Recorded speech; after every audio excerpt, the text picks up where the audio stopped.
আমরা যেই সিস্টেম এবং যেই ব্যবস্থাপনার মধ্যে আছি তার মধ্যে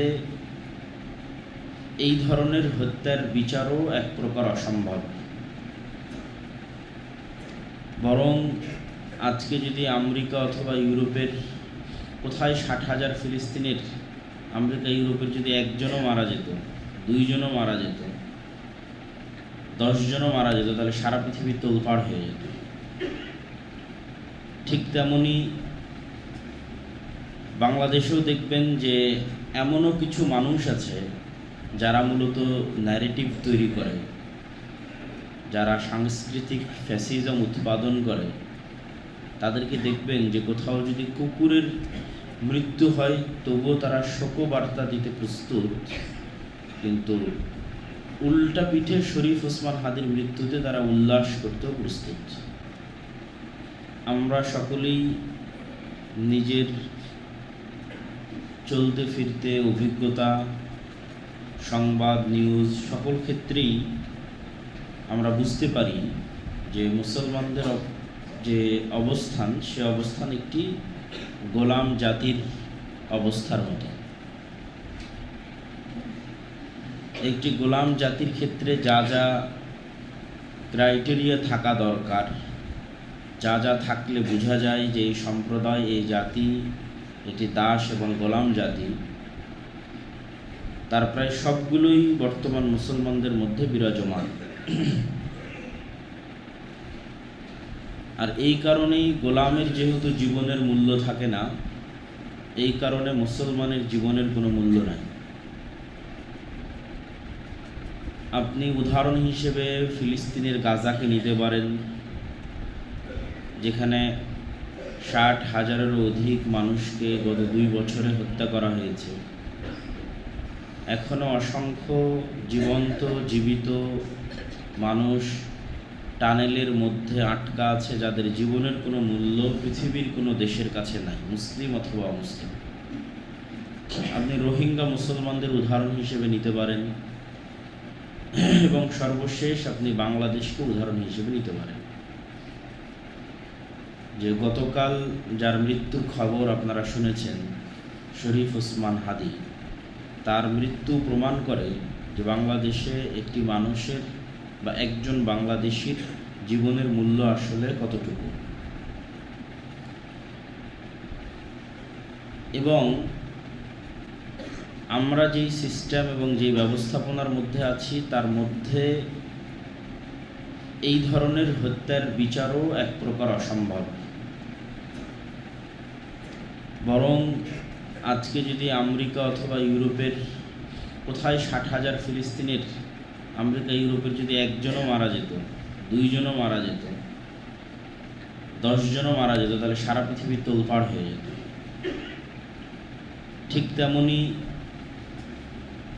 বাংলাদেশেও দেখবেন যে এমনও কিছু মানুষ আছে যারা মূলত ন্যারেটিভ তৈরি করে, যারা সাংস্কৃতিক ফ্যাসিজম উৎপাদন করে। তাদেরকে দেখবেন যে কোথাও যদি কুকুরের মৃত্যু হয় তবুও তারা শোকবার্তা দিতে প্রস্তুত, কিন্তু উল্টা পিঠে শরীফ ওসমান হাদির মৃত্যুতে তারা উল্লাস করতেও প্রস্তুত। তাহলে এইভাবে একজন মানুষের, একজন তো সরাসরি খুনি, আর একজন হচ্ছে হত্যার প্লট তৈরি করে, হত্যার রাস্তা তৈরি করে, হত্যা যোগ্য বানায় এবং হত্যাকে উল্লাস বানায়। এটা আমাদের জীবনের মূল্য নির্ধারণ করে। এবং যতদিন এই গোলামির জিঞ্জির না ভাঙ্গা হবে ততদিন আজকে একজনের অবস্থা এরকম, কালকে 10 জনের অবস্থা এরকম হবে, এবং একটা সময় গিয়ে পুরো জাতির অবস্থা এরকম হয়ে যেতে পারে, কেননা তার সকল সম্ভাবনা এই বাংলাদেশের মধ্যে আছে। ফলত গোলামির জিঞ্জির থেকে মুক্তির রাস্তা কি, এটা জানা খুব জরুরি। আমরা আজকে এই বিষয়ে 4টা পয়েন্টের উপর আলোচনা করব। এই 4টা পয়েন্টেরই কিছু কিছু আলোচনা আমি বিভিন্ন, হয়তো এখানেও বিভিন্ন খুতবায় করেছি, বিভিন্ন বক্তব্যে করেছি, কিন্তু এইভাবে একসাথে একত্রিত এখানে করা হয়নি।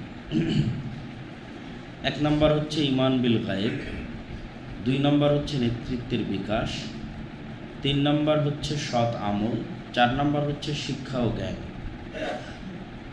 এই 4টা পয়েন্টেরই আমরা সংক্ষিপ্ত ব্যাখ্যা দিব।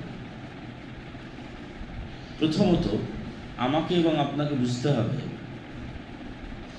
যে ইসলামের বিজয়ের জন্য মহান আল্লাহ বাংলাদেশের মানুষের মুখাপেক্ষী নন।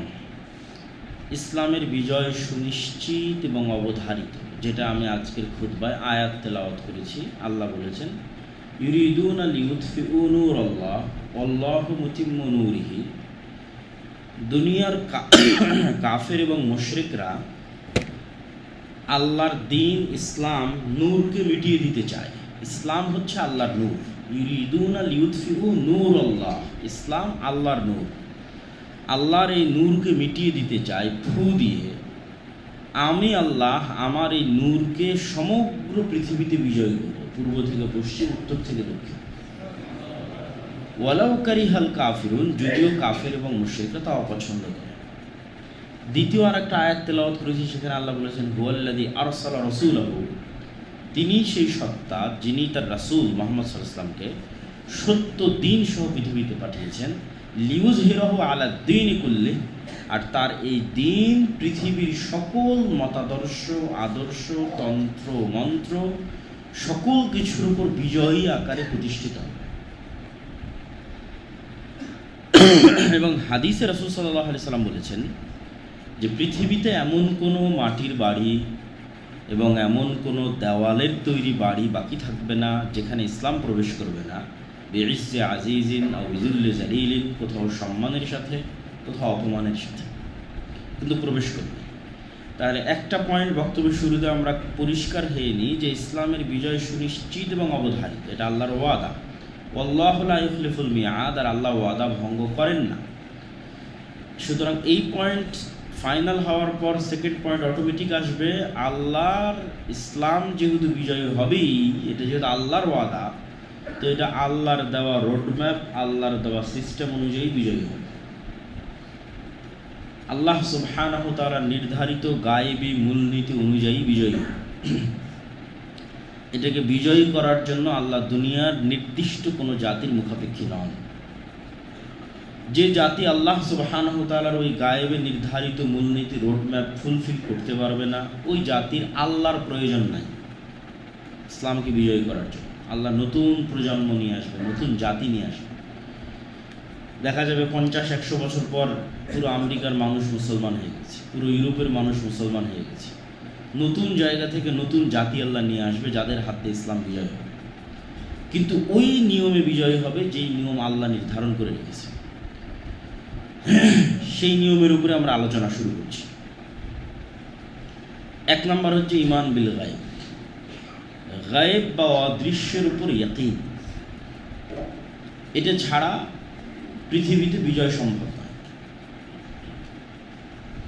আমরা আজকের যাদেরকে নিয়ে আমরা আলোচনা করছি, যাদের বিরুদ্ধে আমরা লড়াই করতে চাচ্ছি, যাদের দাসত্ব থেকে আমরা মুক্তি চাচ্ছি, তাদের তুলনায় আমরা যতটুকু দুর্বল, তার চেয়ে 1000 গুণ, লাখো গুণ দুর্বল আল্লাহর নবী মুসা ফেরাউনের তুলনায়। আমাদের ব্রেনে যেহেতু উনি নবী হিসেবে প্রতিষ্ঠিত হয়ে গেছে এবং শ্রেষ্ঠতম 5 জন নবীর একজন, এই জন্য আমরা বুঝতে পারি না যে মুসা আলাইহিস সালাম কত দুর্বল ছিল। মুসা আলাইহিস সালামকে আল্লাহ কোথায় থেকে উঠিয়ে নিয়ে এসেছে, এই সিচুয়েশন আমরা বুঝতে পারি। এবং আমরা যে মুসা আলাইহিস সালামের তুলনায় আমরা যে কোনো দুর্বলই নই, বা আমাদের শত্রুরা যে মুসা আলাইহিস সালামের তুলনায় ফেরাউন যত শক্তিশালী, তার কোনো শক্তিশালী নয়, এটা আমরা বুঝতে পারি না। এই জন্য কোরআন উম্মতে মুহাম্মাদের উপর আসলেও কোরআন পূর্ণ হয়ে আছে মুসা আর ফেরাউনের ঘটনায়। কোরআন মুহাম্মদ সাল্লাল্লাহু আলাইহি ওয়াসাল্লামের উম্মতের উপর আসলেও কোরআন পূর্ণ হয়ে আছে বানু ইসরাঈলের ঘটনায়। কেন? ওখান থেকেই শিক্ষা আছে। বানু ইসরাঈলরা গোলাম ছিল, আর আল্লাহ জানেন উম্মতে মুহাম্মাদও একদিন গোলাম হবে। রাসূল সাল্লাল্লাহু আলাইহি ওয়াসাল্লাম ভবিষ্যৎবাণী করে গেছে, বানু ইসরাঈল প্রত্যেক যেই গর্তে প্রবেশ করেছে, ওই প্রত্যেক গর্তে আমার উম্মত প্রবেশ করবে। একটা জুতার পাট আর একটা জুতার পাটের সাথে যেভাবে মিলে যায়, আমার উম্মত সেভাবে মিলে যাবে। তাহলে যেহেতু উম্মতে মুহাম্মাদি বানু ইসরাঈল হবে, যেহেতু বানু ইসরাঈলরা যেভাবে মুক্তি পেয়েছে, ওটাই উম্মতে মুহাম্মাদির মুক্তির রাস্তা। এই জন্য কোরআন বানু ইসরাইলের ঘটনা দিয়ে পূর্ণ করা আছে, মুসার ফেরাউনের ঘটনা দিয়ে পূর্ণ করা আছে। যে উম্মতে মুহাম্মাদি তোমরা যদি বাঁচতে চাও তাহলে এই যে মুসার ফেরাউনের ঘটনা, এটা তোমাদের বাঁচার রাস্তা।